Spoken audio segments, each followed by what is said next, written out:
This episode of It's Personal is brought to you by Pennsylvania Adult and Teen Challenge, bringing wholeness to the hopeless.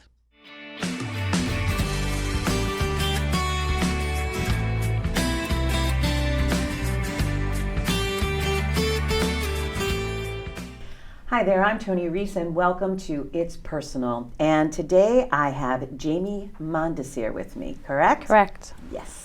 Associate Director, Long-Term Program of Pennsylvania Adult and Teen Challenge. Yes. Welcome. Thank you very much for coming having me. to the program today. Yeah. So we're going to tell your story today, but we're going to start with the positive, right? That's where we want to start. Yeah. So if you were to tell me what your life looks like today, what does great look like for you now? Yeah. So great to me is waking up every day and putting one foot in front of the other, being the mother that God has called me to be, being the wife that He's called me to be, being the leader and being the servant and giving back to those who are still suffering. Have you come to that reckoning easily? I have not. No, I've went through many trials and many obstacles throughout my time to get where I am today, and I believe it's made me who I am today. Can you help me and our audience understand that journey if we go back in time a little bit? Yeah. When did it turn for you? So I grew up in a very dysfunctional and chaotic household. My mother was in active addiction most of my life. And growing up, I've seen a lot of things that a young child shouldn't see, which I believe altered my decision making as I got older. Around the age of 18, my mother died from a heroin overdose in my arms, which was a catalyst for me to continue partying and doing my own thing and kind of rebelling. And it wasn't until about 5 years later that I chose to get my life back on track. So I have many hurts and many things that have caused me to make the decisions that I made. When you go back to that very dark time, and it was, and I'm very sorry. Yeah, thank you. And when your mother passed, and she was she in addiction for a long time? Most of my life. Most of your life, okay. Yeah. But you were not in addiction yourself at that time, No, correct? I was not. No, not until about the age of 18, around the same time as her. Yes, I was. Okay. So it was 5 years after she passed that you became in active addiction? Or? No, during that time. Okay, I want to make sure that's clear. So most people will say that when a tragic situation happens, that caused them to get the help that they needed. For me, that wasn't the case. So the tragic situation happened, but it took me 5 years after that to decide to get my life together. So I used the grief of my mother, I used all that I've been through as a catalyst to continue making bad decisions. That was my crutch for a very long time. What do you think the hardest life lessons were for you? Wow, there's so many. I mean, just learning to have to fight on my own and do things for myself, and coming to the realization that I'm not in control of everything. So I would say everything together. I mean, that's such a broad question for me. I think everything that I went through caused that. So people that are watching this show today, when you said everything you had to fight for, and things were not, I would imagine, the way you obviously wanted them to be. Yeah. Okay, what did you have to fight for? What was it that you thought would come easier, but you ended up having to fight Opportunity, the life that I grew up in, the things that I had to witness as a child, which no child should ever have to witness. I just had to, things did not come easy to me. For my family, for my sister, for I. My family couldn't pay for college. The house that I grew up in wasn't, we didn't have dinner as a family every night where things were great, where those things did happen, but my mother oftentimes wasn't there, or something occurred, or her lifestyle came before any of that. So learning to do things on our own was a big part of who I am. I would imagine fighting for joy also became a fight. Yeah, because it wasn't consistent. So there were times of joy. We had great vacations. We had a great life in some sense. But there was days that I'd come home from school and I didn't know what I was walking into. Would my mother be home? If she was home, would she be intoxicated? Who would be in the house? So you just never, it was very inconsistent. You never knew what you were walking into. So I constantly had to have my guard up. Did you feel like you had to hide?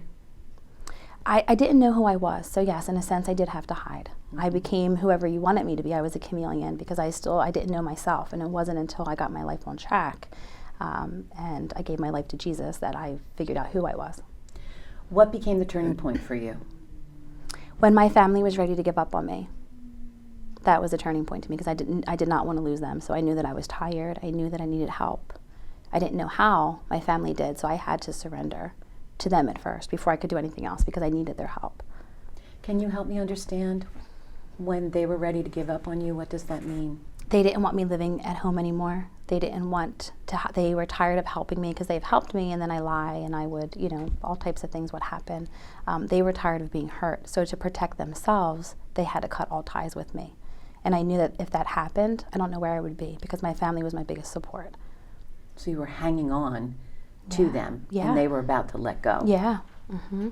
Even though my actions didn't show it, because I was treating them the way that I was and lying and not doing the things that I should have, but deep down inside, I knew that I needed them, especially my sister, who was a huge impact. So then what steps did you take to get better? I went to Pennsylvania Adult and Teen Challenge in 2013 in Philadelphia. And was that a long road for you? It was a long road. It was about 12 months. But I knew that I needed the help, and I knew that I was tired, and I knew that I was ready to get my life on track.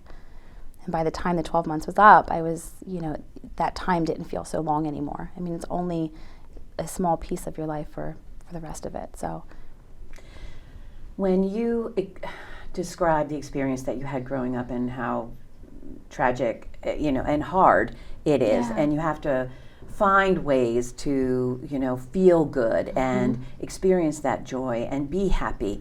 Do you today own that happiness and own that joy? Do you absolutely. Fight for that? Absolutely, yeah, because there's some days that I still struggle. Some days, and I'm sure many people just like yourself go through this, there's some days that I don't feel like getting up and going to work. There's days where I don't feel like waking up at 3 a.m. with my son, but I do it because I know where I've been and I know where I could be, and I'm just grateful and thankful for the life that I have. So when you don't feel that way, I think this is really, really important. Yeah. You're going to still have bad days. Yeah, and that's okay. It's right. okay to have bad days. But you don't have to run back to what you used to do. There's other outlets. There's many other outlets that people can turn to. Can you help me understand what those might be? Sure. Some people, like to exercise, going to church, serving, giving back, just simply communicating. So I communicate a lot with my husband, with other family members, about how I'm feeling with my coworkers. My coworkers and I have a very good relationship, I would say outside of the normal range that most people do where they go to work, which I can talk with them and I can share with them what I'm going through because they have been through it. And if they haven't been through it themselves, they have a family member who's been through it. So they know where I'm coming from. Do you find yourself with a higher sense of empathy? Absolutely. Do you put that into practice then? Absolutely. I've talked to a lot of people that have had a similar path, and it seems to me that there's a superpower that has to happen. It might take a couple of forms, but one form that I think it takes that's very, very important is resilience. Yes. And I don't know, do people speak about that? I mean, you have to be resilient in order to bounce back and bounce back and bounce back. And that is someone's superpower. Yeah, absolutely.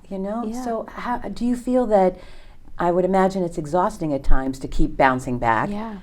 But then how does it feel when you move forward? What does that feel like? Yeah, it's empowering very much. I think that my resilience has made me who I am.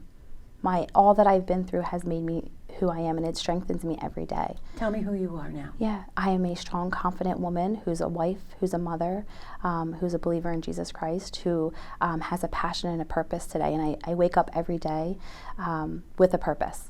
And I end that day with a purpose. I don't take anything for granted. I don't take my days for granted.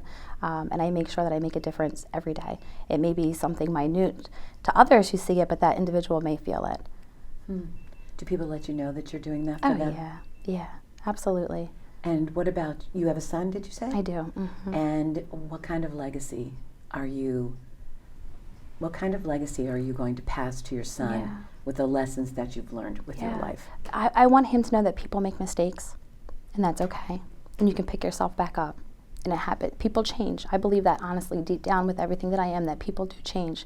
And I hope that he will forever see that. And I hope one day I can share my story with him so that if he ever struggles, he'll know that he can change. People can change. And he will also have the superpower of resilience and forgiveness. Yeah, absolutely. You are so brave, and thank you so very much for doing this. Not only talking about your struggles, but getting to where you are today, that great that you described, and what's possible for you now going forward? What's possible? Anything is possible. Isn't that an amazing statement? It is, yes. I want you to say that again. Yeah, anything is possible. And you believe that in your gut? I do believe that in my gut. That's fantastic. Yeah. Thank you so very much for sharing your story today. Thank you. Thank you.